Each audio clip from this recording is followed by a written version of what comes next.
Hey everyone, welcome to a new game. So I just finished a game with Basil here. Really fun game, domination game. I would say he's really strong. I think I think he could be maybe one of the best domination civs. Um, so we played on a small Pangaea map, standard speed, deity difficulty. We had secret societies on, disaster intensity 2. Random civs, pretty standard. Here's the map seed if anybody wants it.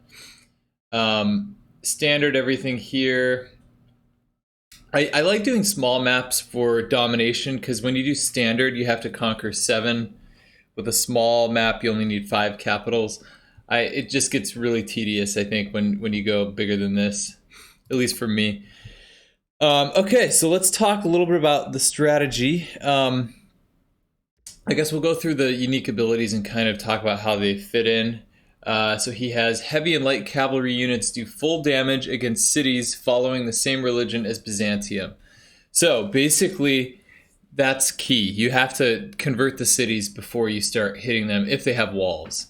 And if you convert them, then you don't need any siege towers or battering rams or anything. And it's not just your melee units that can do the damage, your cavalry can too. So I love it. I love the cavalry domination. So this is like, they may be one of my favorite domination civs. So you gain the Tagma unique unit when the Divine Right Civic is discovered. So this is interesting. It's on the civic tree. So getting to this quickly is important. And you would want to really ramp up your culture as much as possible early on so that you get this unit. I got it at turn 96, I think. So it's a little later than I thought. It's a knight replacement. But I think it takes a little bit longer to get. Maybe that's just because I wasn't focusing culture quite enough, but I almost would consider doing some theater squares early on to really be strong in the culture and then focus more on science. Because these units are incredible. I mean, they can take you through probably almost the whole game. You may not even have to upgrade them if you get to nationalism for the cores. Yeah, they can do a lot. Now, that is also assuming that you have the Crusade belief. These guys are like perfect for the Crusade religious belief that gives you plus 10 combat strength against enemy cities following your religion. So, I mean, they're just perfectly made for that. When you kill units, and that's mentioned down here, when you kill units, Byzantium's religion is spread to nearby cities when an enemy civilization or city-state unit is defeated. So as you kill enemy units, you convert their cities, and that just synergizes so well with Crusade. So having the Tagmas plus Crusade belief, maybe a great general, you can get so much combat strength. It's insane. Even a Tagma core could probably take down like a 70 strength city with walls if you have the Crusade belief and if you've converted that city. So yeah, really strong. So this ability, units receive plus 3 combat strength or religious strength for each holy city converted to Byzantium's religion, including their own holy city. So if you have a religion, that means you get the plus 3 right away. That's really nice. And then if you can convert another city, that's plus 6. Pretty good. So all these bonuses just stack up really fast, and you can just run over opponents. Extra great profit points from cities with a holy site district. That's nice. You don't have to try quite as hard to get a religion. The Dromon is their unique quadrireme unit. It's kind of weird. I don't really know how it fits in. I did build one, but it didn't really have any impact on a Pangaea map. It wouldn't really.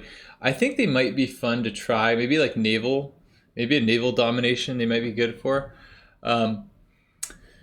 Has additional range, receives plus 10 combat strength against units. So that's, I don't know. I would definitely prefer if it was against city centers. That'd be insane.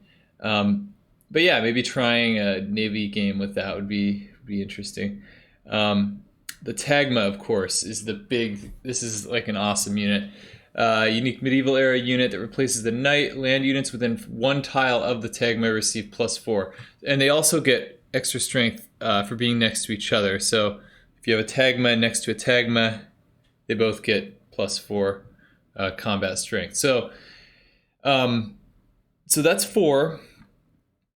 You get the 3 from converting your holy city. Let's say you get 2 holy cities converted. That's 6, so that's a +10. Let's say you get a great general. That's +15. And then let's see. Then the crusade belief. Now you're up to +25. And then the flanking bonus, I think, still applies. So, maybe you get it up to like sometimes you get up to like +27 or +29 combat strength, which is insane.